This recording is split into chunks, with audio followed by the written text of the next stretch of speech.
શું વ્હીલને મોટી ઉંમરના વ્યક્તિ જ બનાવી શકે? ના, એવું નથી.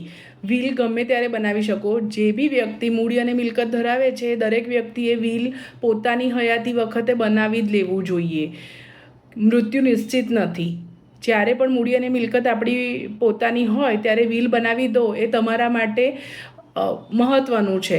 બિકોઝ ને જ્યારે વ્હીલ બનાવો છો તો એના કારણે તમે જેને પણ ને તમારીને મૂડી અને મિલકત આપવા માંગો છો એ તમારી ઈચ્છા પ્રમાણે આપી શકાય, જેથી કરીને કોઈ પણ કૌટુંબિક વિવાદો હોય તો એને તમે ઇઝીલી ટાળી શકો છો અને કોઈ પણ કાનૂની ગૂંચવણો પણ તમારી એની અંદર ને નડતી નથી.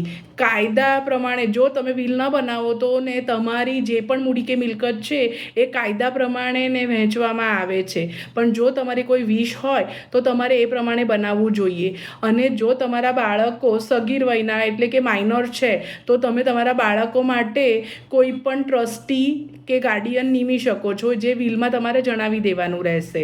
હવે વાત કરીએ શું વ્હીલ કેવી રીતે બનાવી. તો વ્હીલ સિમ્પલ એક કાગળ ઉપર તમે તમારા હાથે લખીને પણ બનાવી શકો છો.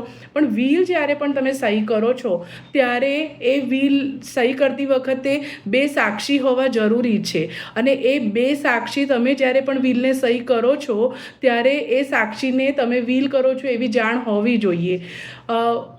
કાયદાની દ્રષ્ટિએ એક સિમ્પલ કાગળ પર લખેલી વ્હીલ, નોટરી કરેલી વ્હીલ અને રજિસ્ટર કરેલી વ્હીલ માન્ય છે. પરંતુ જો તમારે કોઈ પણ કાયદાકીય ગૂંચવણો ટાળવી હોય તો વ્હીલને રજિસ્ટર્ડ કરાવવી જોઈએ, જેથી કરીને આપણી વ્હીલને કોઈ પણ નુકસાન ના કરી શકે. સપોઝ વ્હીલ તમે લખી અને ક્યાંય મુકાઈ ગઈ તો કેવી રીતે શોધી શકાશે? એના કરતાં જરૂરી છે કે વ્હીલને ટેમ્પરમેન્ટ એનું ને અટકાવવા માટે થઈને આપણે રજિસ્ટર કરાવડાવીએ, જેથી આપણા જેને પણ ને મૂડી અને મિલકત આપવા માંગીએ છીએ એ વ્યક્તિને ઇઝીલી એ મળી આવે છે.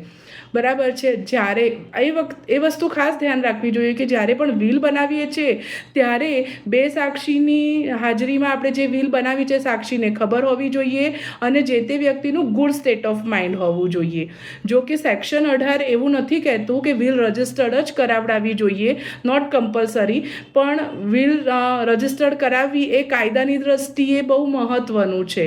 અને બીજું સુપ્રીમ કોર્ટની દ્રષ્ટિએ જ્યારે વ્હીલને એક્ઝિક્યુટ કરવાનો વારો આવે છે ત્યારે supreme court section 63 Indian succession act અને સેક્શન 68 ઇન્ડિયન એવિડન્સ એક્ટને સાથે વાંચે છે, જેથી કરીને 2 સાક્ષીની હાજરીમાં સારી રીતે પ્રોપર રીતે લખાય છે એ ખાસ જોવામાં આવે છે.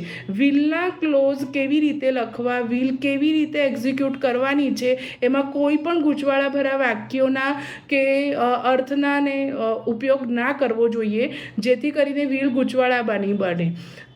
એટલા માટે જ તમારે કોઈ પણ એક લીગલ એક્સપર્ટનો ઓપિનિયન લઈને પછી વ્હીલ બનાવવી જોઈએ. આશા છે એડવોકેટ તૃપ્તિ શાહ તમને પૂરી માહિતી આપવામાં મદદરૂપ થઈ. Thank you.